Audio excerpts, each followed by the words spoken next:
Ration card থকা সকলোকে কৰিব লাগিব ৰেচন কাৰ্ডখন ই-KYC। যদিহে আপোনালোকে ৰেচন কাৰ্ডখন ই-KYC নকৰে তো আপোনাৰ ৰেচন কাৰ্ডখন মা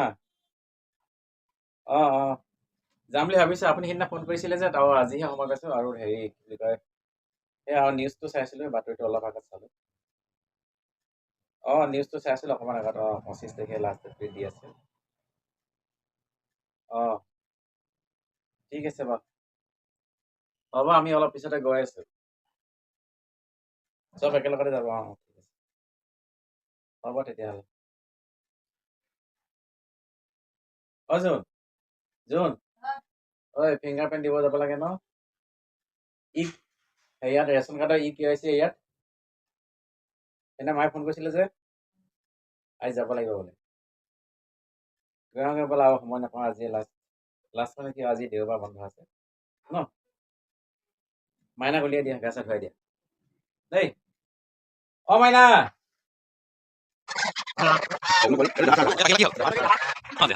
আমি গৈছিলোঁ ফিংগাৰ প্ৰিণ্ট দিবলৈ। ফিংগাৰ প্ৰিণ্ট মানে ৰেচন কাৰ্ডৰ ফিংগাৰ প্ৰিণ্ট দিব গৈছিলোঁ আৰু সেয়ে আমাৰ গাঁৱলৈ যাবলগীয়া হৈছিলে আৰু গাঁৱত গৈছিলোঁ কিন্তু কাৰেণ্ট নাই। আমি কাৰেণ্ট নাই বাবে ইমান গৰমত মানে এনেকৈ অপেক্ষা কৰিবলগীয়া হৈছিলে ফিংগাৰ প্ৰিণ্ট দিবৰ কাৰণে, অৰ্থাৎ কাৰেণ্টটো কেতিয়া আহিব বুলি এনেকৈ অপেক্ষা কৰি আছোঁ। কাৰেণ্টটো অহাৰ বাবে মাত্ৰ কাৰেণ্টৰ বাবে অপেক্ষা কৰি আছোঁ।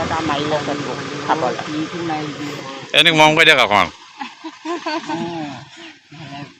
ভালে আছে এতিয়া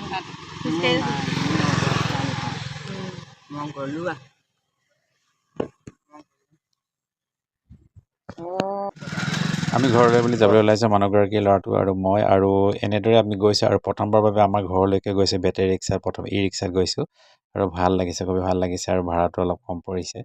এনেকৈ আমি ঘৰলৈ বুলি গৈ আছোঁ।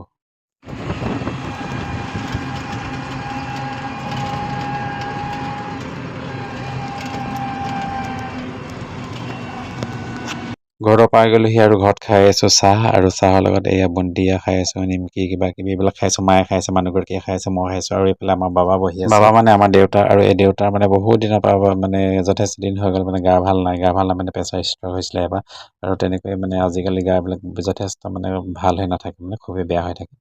সেয়েহে বেয়াও লাগে দেউতাৰ কাৰণে। আপোনালোকৰ পৰা আশীৰ্বাদ বিচাৰোঁ দেউতা যেন সদায় সুস্থ হৈ থাকে। তাকে তথাপিও কেইমাহমানৰ পিছত লগ পাইছোঁ মা দেউতাক আৰু এনেকৈ ভাল লাগিছে আৰু সকলোৱে মিলি চাহ খাই আছোঁ। এনেকৈ দেউতাই বোলে ভাত খাইছিলে অলপ আগত, সেয়েহে চাহ খোৱা নাই, আৰু চাহ মই আৰু মানুহগৰাকী, মা আৰু আমি খাই আছোঁ আমাৰ বোৱাৰী কেইগৰাকীৰ লগতে আৰু ল'ৰা।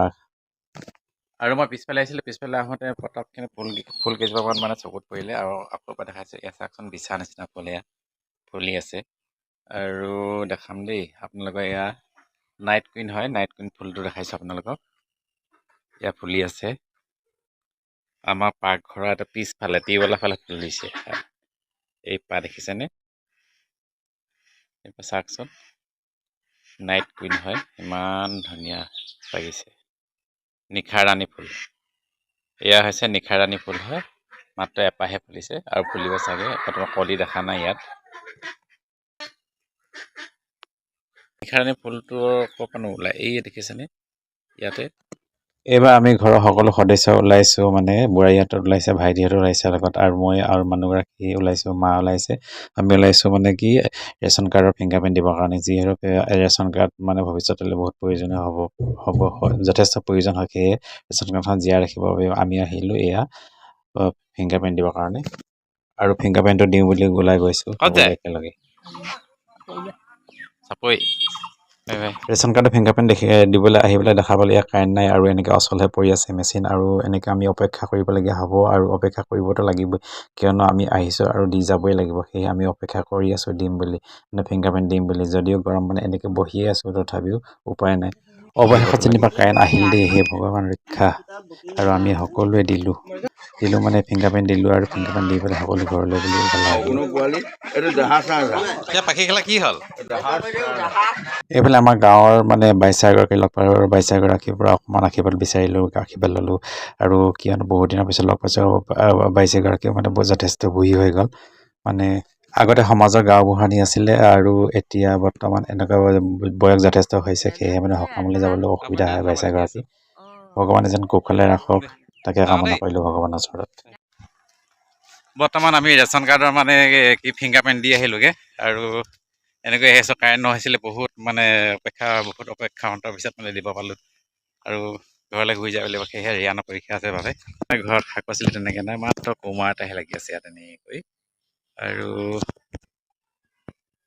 এইফালে বেঙেনা গছ জলকীয়া গছ এইবিলাক কিবা কিবি আছে কিন্তু ভোট জলকীয়া আছিলে বোলে ভোট জলকীয়া গছবিলাক মৰি গ'ল আৰু দুই এটা লাগি আছে সৰু সৰু এইফালে ভোট জলকীয়া এয়া ধৰিব পৰা নাই চাগে ইয়ালৈকে গছজোপা ওলাইছে আৰু এইফালে অলপ দীঘল জলকীয়া গছ আছে আৰু এইফালে আছে এৰা গছ এজোপা আছে ইয়াতে এজোপা কমলা লাগে আৰু ইয়াৰ পৰা লাগিছে বহুত বেছি নহয় কম সংখ্যক লাগিছে আৰু এইজোপা মই ৰুই থৈ যোৱা গছ আছিলে এইফালে কাটি আছে চুমিয়ে ধুন্দুলি আৰু আজি আমাক খুৱাবলৈ ধুন্দুলি শাক আৰু এইফালে চাইডত আছে পকা পকা ভোট জলকীয়া আজি কি কচু শাক বনাব লৈছে আৰু এয়া মানুহগৰাকী অৰ্থাৎ আমাৰ যোনে মানে কি আম কাটি আছে আৰু আম খাবলৈ দিছে সকলোকে আৰু ময়ো খাওঁ বুলি ভাবিছোঁ আৰু যিহেতু গৰম পৰিছে সেয়ে অলপ খাওঁ লাগিছে আম কটা দেখি পেলাই কোন টুকুৰা ল'লে খাই ভাল লাগিব তাকে চাইছোঁ বাচিছোঁ কোন টুকুৰা মানে ভাল লাগিব তাকে চিলেক্ট কৰিছোঁ আৰু ল'লোঁ এই টুকুৰাটো আৰু খাই দিওঁ এনেকৈ সকলোৱে লগে ভাগে আম খালোঁ আৰু আম খোৱাৰ পিছত ভাত খাবলৈ হৈ গ'ল আৰু ভাত খাই পেলাই আমি ঘৰলৈ যাবলৈ